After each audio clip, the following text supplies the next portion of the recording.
Live from the Newsmax studio in New York City, here is Steve Malzberg. All right, folks, welcome back. If you were with us yesterday, you know we covered very much the split decisions regarding Obamacare, or the Affordable Care Act, whatever you want to call it.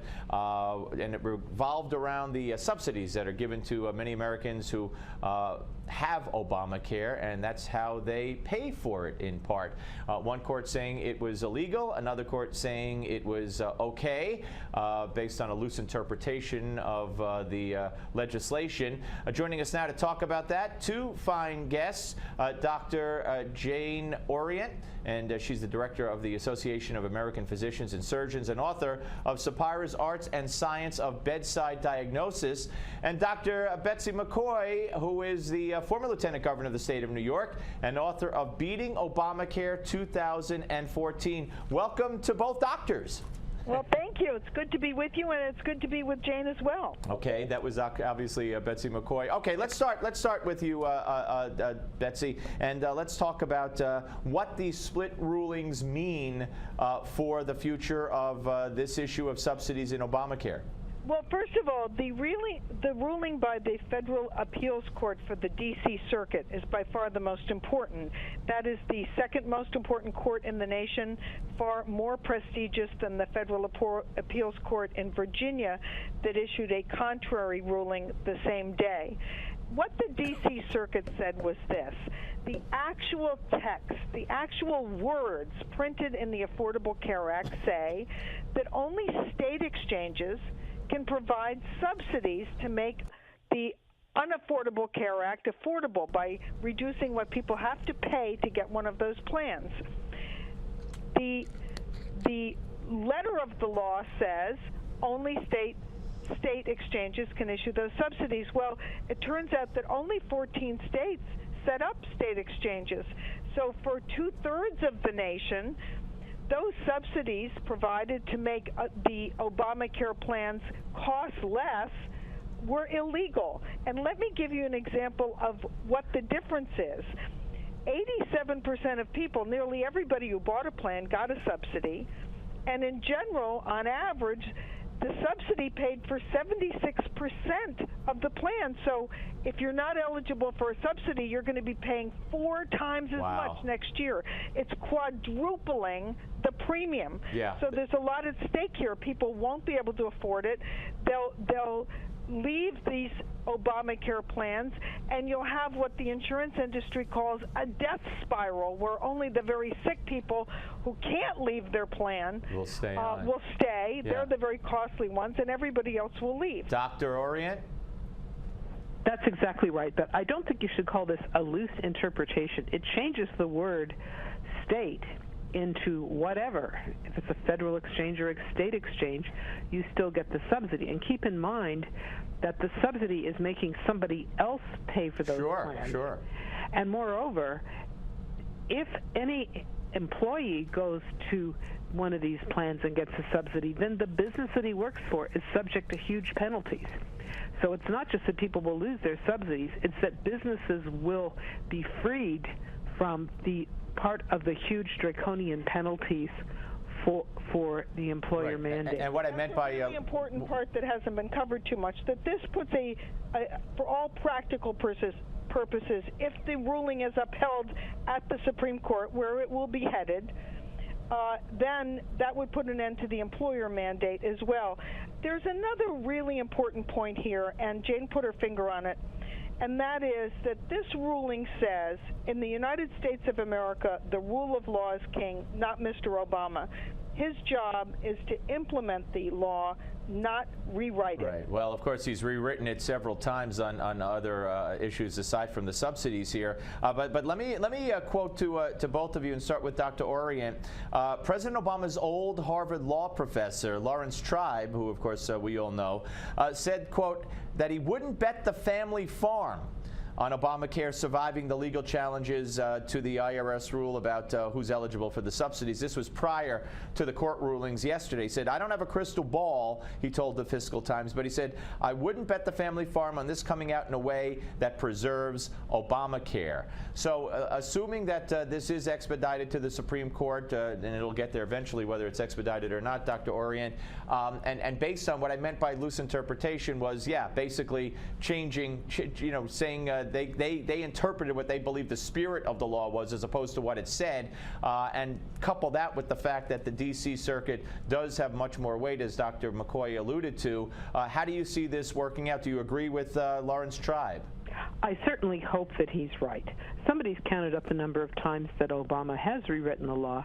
Kind of reminds you of King John, who just before he signed the Magna Carta said, the law is in my mouth, that he's interpreting it to mean what he thinks it ought to mean, or what it should mean, or what he can get away with it meaning.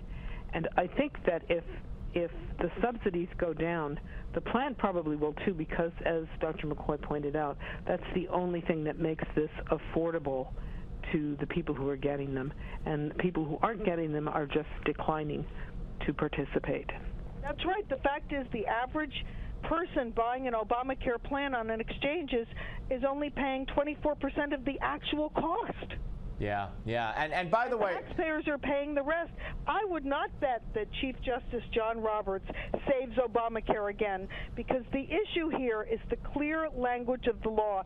And twice in recent months, Steve, the Supreme Court has emphatically declared that the executive branch must execute the laws, not rewrite them. So the Supreme Court is poised to enforce that basic constitutional principle again. Yeah, and to both of you, we've had a report today from FoxNews.com about fraud when it comes to people, how they get their policies and the subsidies that they're receiving. That's a whole nother issue, but I don't want anybody out there to start thinking that aside from this issue, well, Obamacare is doing pretty well. In fact, the numbers that they had hoped for have never been attained. Most of these people that have insurance lost their insurance and had to get other forms of insurance. They're not first-timers who are so enamored with Obamacare that they couldn't wait to sign up. So this is still, and the premiums are going up, and doctors are dropping out, as Dr. Orient, you've written about, that this was going to happen.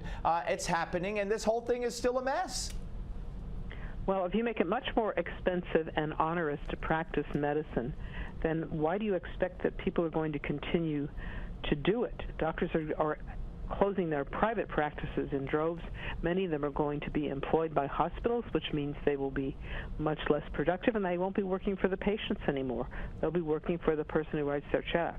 Right. Yeah. And of course, just to get to the real point of this decision, the practical implications, if it's upheld on appeal, it will quadruple the price of Obamacare plans for at least 2/3 of the nation, and that will cause the death spiral that everyone has been very apprehensive about. And what about, let's talk a little bit about, we haven't heard the term death panels in a long time. It was several months ago that Mark Halperin did allude to, did agree with me that there are death panels. He never said the words, and then after, when he caught heat from the left, he said, well, I never said death panels, but I was talking about it. He said yes, so he might as well have said it. But they're out there, and more and more we see, and tell me if you think this is related, more and more we see recommendations from, I don't know exactly the panels, but the American Cancer Society never signs on to it. But all of a sudden, women don't need mammograms as often. Men don't need PSA tests. Is this all part of the effort to save money, do you think, Dr. Orient? Well, it's part of the plan to reduce the government's cost. After all, the government is bankrupt. But it's worse than death panels, really. A death panel means you've got a tribunal of identifiable people that you can meet with maybe, but they're turning doctors into death panels by saying, we're going to put a cap on how much money can be spent, and if you go over that cap, you're not going to be able to practice anymore, or you'll be fined or punished, or the money will come out of your own pocket at the end of the year. How about that as a disincentive to be able to do the right thing for your patient?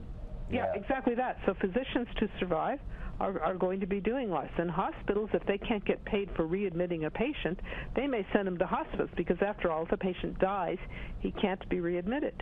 Yeah, all right. Not a good situation. Thank you both for talking about it all, and certainly we'll be coming back to both of you, Dr. Betsy McCaughey and Dr. Orient, as we get the Dr. Jane Orient, as we get the court to take this case, and as Obamacare keeps keeps going forward as the disaster that it is. Thank you both for joining us. Congratulations to you on your radio show. You are really a national asset. Well, thank you very much. Appreciate it, Doctor. All right, guys, we're coming back. By the way, the sooner the Supreme Court gets this and decides on these subsidies, the better, obviously. And it could be, a matter of them getting it in the next court session. And I'd be surprised, quite frankly, if they did not. And I'd be surprised if the D.C. court was not upheld in their decision as opposed to the Fourth Circuit, because, as we alluded to in the interview, I just think the interpretation and the reasoning given by the Fourth Circuit that this is constitutional and legal is just they're putting in their own 2 cents on how the law should be interpreted